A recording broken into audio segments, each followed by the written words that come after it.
Guys, this is the host of No Holding Back with Chris and Yellow. If you love the Marvel Universe and you're a diehard fan of the Spider-Man character, well, guess what, guys? We have officially received the news that the Spider-Verse has been confirmed, with Benedict Cumberbatch being cast as Doctor Strange to appear in Spider-Man 3, acting as Peter's ally slash mentor in this film, and with Tobey McGuire and Andrew Garfield returning as their respective Spider-Man from previous Spider-Man movies, we have entered the Spider-Verse. Today we have Costa on the podcast and give his insight about what we could potentially see from these characters and the storyline. So thank you so much for joining us today. Hey man, thanks for having me again. So starting off with Tom Holland, the last time we saw him was in Far From Home. Mysterio, played by Jake Gyllenhaal, framed Peter Parker for his death and exposed his identity, broadcast by the DailyBugle.net. We saw the return of J.K. Simmons playing J. Jonah Jameson, connecting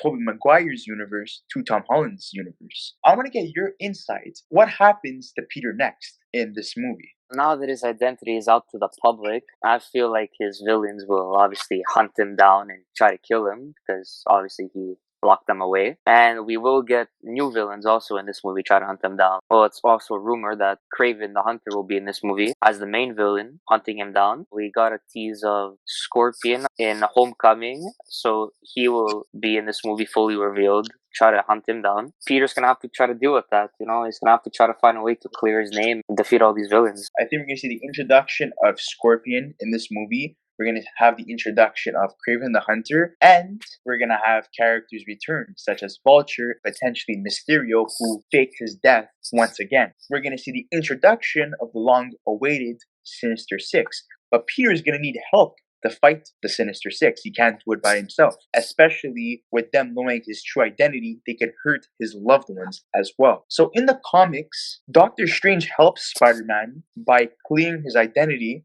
by going to Mephisto, who is rumored to appear in the Multiverse of Madness, the sequel to the original Doctor Strange movie, and he makes a deal with Mephisto that costs him Mary Jane Watson. I highly doubt that's going to happen in this movie, but it's something to consider as the MCU likes to stick to the material and tries to be as comic book accurate as possible. So now, tying into Tobey Maguire's Spider-Man universe. Sam Raimi was the director of the original Spider-Man trilogy. He wanted to make a Doctor Strange movie taking place in that Spider-Man's universe. The funny thing is now, he's directing the sequel, Doctor Strange Multiverse of Madness, where he's finally getting to direct his second favorite character. In Spider-Man 2, there's a reference by J.K. Simmons playing J. Jonah Jameson, and he's trying to figure out a name for Doc Ock, since Doc Ock is the main villain in that movie, and he's talking to his co-worker, which is actually played by Sam Raimi's brother. The co-worker says, "How about Doctor Strange?"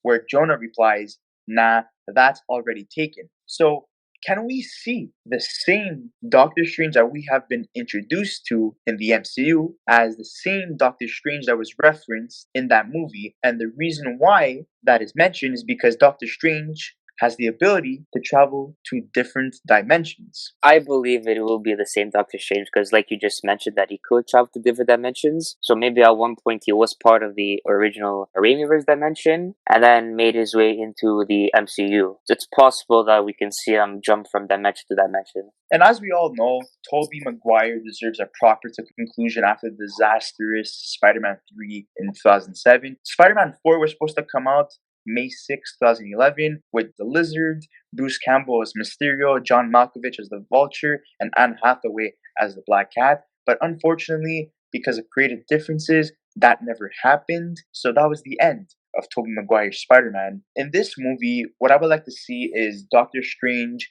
visiting Tobey Maguire's Spider-Man, where he's an older and experienced Spider-Man who's married to MJ, played by Kristen Dunst, who is actually rumored to appear in this movie, and this is how I think she will appear in this movie. And we obviously find out that Aunt May has passed away due to old age, but the good news is Peter and MJ are parents. They have kids in this universe. In this case, Doctor Strange goes to the dimension where he already met this previous Spider-Man, since he's the same Doctor Strange that was referenced in Spider-Man 2. They already were acquainted, and this is the second time, and he goes to Tobey Maguire's Spider-Man to ask him for help to help out Tom Holland's Spider-Man fight the Sinister Six. I believe that will happen. He will go back to Raimiverse and get Tobey Maguire to help Holland fight the Sinister Six. And like you mentioned, that there's a rumor that Kirsten Dunst will appear in this movie. It's gonna be like a little cameo, but I think it's gonna be the same as when Doctor Strange went to go get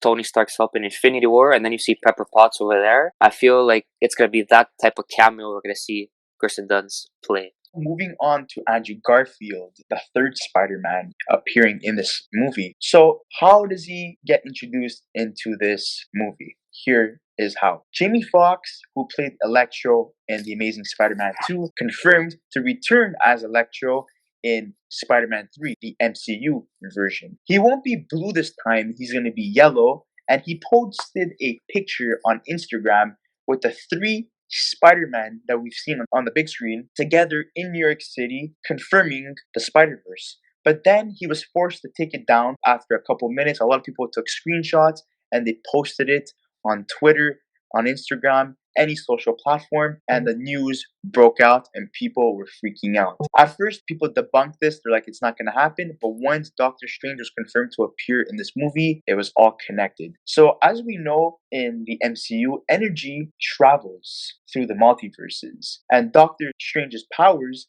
come from other dimensions. So Electro is the logical villain to appear in this movie since he's comprised of energy, so he could travel through and come over into this universe. I also seen these theories that at the end of The Amazing Spider-Man 2, when Spider-Man and Gwen blow up Electro, quote unquote, he's not really dead. He travels into the MCU. I've been seeing these theories everywhere. They could be far-fetched, but they also could be true because we don't exactly have an answer to what happens at the end of that movie. Like, we don't know if he's actually dead or not. So maybe there's a possibility that he does travel to the MCU. Andrew Garfield did not get the proper conclusion that he deserved. He was supposed to get The Amazing Spider-Man 3 that was supposed to come out in 2017. Instead, we got Tom Holland's Spider-Man Homecoming in 2017. They were also supposed to introduce Mary Jane, played by Shailene Woodley, replacing Emma Stone's Gwen Stacy as the new love interest, and the Sinister Six were rumored to appear in their own movie in that universe, with Green Goblin, Doc Ock, Rhino, the Vulture, Mysterio, and Sandman rumored to appear in that movie, which was supposed to come out in 2016, but it got cancelled. Sony actually shelved that movie and has been dying to make that movie for years. This is where I think all the pieces come together. We have the Sinister Six in this movie, going after Peter Parker, since they know that he is Spider-Man, and Andrew Garfield and Tobey Maguire are going to come there and help him fight the Sinister Six, possibly in the final scene, confirming the Spider-Verse. So we get the best of both worlds. And I think we're going to get an Andrew Garfield who, yes, he got over Gwen Stacy's death, but the problem is that he still has vengeance to kill Harry Osborn, which murdered Gwen Stacy. And yes, he's gonna still be the patriotic Spider-Man, the happy Spider-Man, but when it comes to Harry, played by Dane DeHaan, who is the Green Goblin in The Amazing Spider-Man 2, he's gonna have no remorse against him. He wants him gone. And Doctor Strange is gonna get Andrew Garfield to come back and defeat Electro that traveled from his universe because he had defeated him before that in The Amazing Spider-Man 2. So that's how Andrew Garfield is going to help Tom Holland. And also, Electro was a catalyst to Gwen Stacy's death as Electro and the Green Goblin worked together. So he worked as a distraction where Gwen Stacy was killed off by Green Goblin in the meantime because Peter was not able to make it there on time because he was too busy fighting Electro. So maybe some of that hate is taken on Electro as well. There's also rumors that DeHaan is going to appear in a cameo role. Maybe Andrew Garfield finally gets his revenge and finishes him off, or beats him and cripples him. We don't know what's going to happen. I feel like that's what will bring him back kind of into the MCU, is like when he finds out that Electro is not dead, he's back alive, and that if Dandy Haynes, Green Goblin, escapes from prison, he will come out and help Tom Holland defeat them. But the thing is, like, I don't think he will personally kill the Green Goblin because Spider-Man, as we know, doesn't kill. So even if he feels that much vengeance against him. I don't think he's gonna finish him off. I think he'll just beat him up badly. You killed my girlfriend. Here, this is what I'm gonna do to you. But I don't think he's gonna go the extra mile and end his life.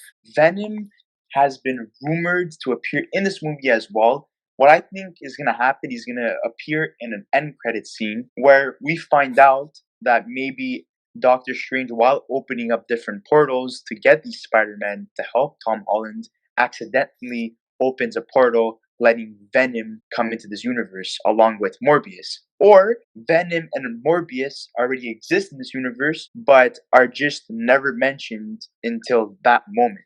That's the thing. They kind of hinted at the Sonyverse and the MCU being connected, because at the end of the Morbius trailer, we do see Vulture there. So that's the thing, is were they always part of the same universe, but just they were doing their own thing?